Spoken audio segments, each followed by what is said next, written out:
Li Wei, totalement inconscient, a commencé sa mission. En un clin d'œil, un mois s'est écoulé. Il a fait son rapport radio habituel. Après avoir vérifié que tout était normal, son interlocuteur a coupé le signal sans même attendre que Li Wei pose une question, ce qui l'a rendu un peu mal à l'aise. Mais la mission devait continuer. Alors que Li Wei préparait son petit déjeuner, il a semblé remarquer quelque chose du côté opposé. Curieux, il a regardé à travers ses jumelles et a vu une belle femme debout, à côté de la tour de guet d'en face. Et en cette fraction de seconde, la belle femme l'a repéré. Paniqué, Li Wei a détourné le regard. En pleine nuit, Li Wei s'est réveillé en sursaut d'un cauchemar. Le tonnerre à l'extérieur lui a fait croire à tort qu'il était encore sur le champ de bataille.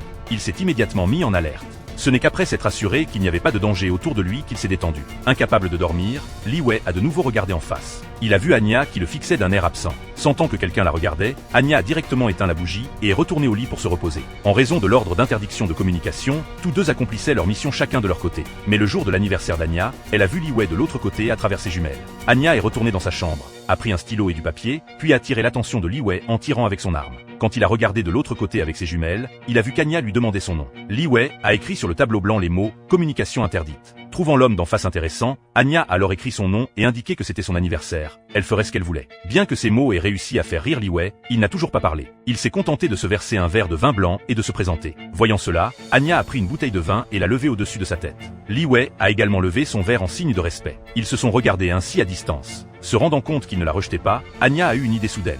Elle a mis de la musique à fond et, tout excitée, a voulu que Li Wei lui montre ses talents de danseur. Li Wei a écrit qu'elle dansait très mal, mais Anya n'a pas abandonné. Elle a alors demandé à Li Wei quels étaient ses talents, et il a indiqué qu'il était plutôt bon tireur. Puisqu'ils étaient collègues, ne pas se mesurer l'un à l'autre aurait été impossible. Pensant qu'elle était une jolie femme, Li Wei a estimé qu'il valait mieux ne pas se vanter. Il a donc directement levé les mains en signe de reddition et est retourné dans sa chambre. Mais un coup de feu a retenti, faisant voler sa canette d'alcool au sol.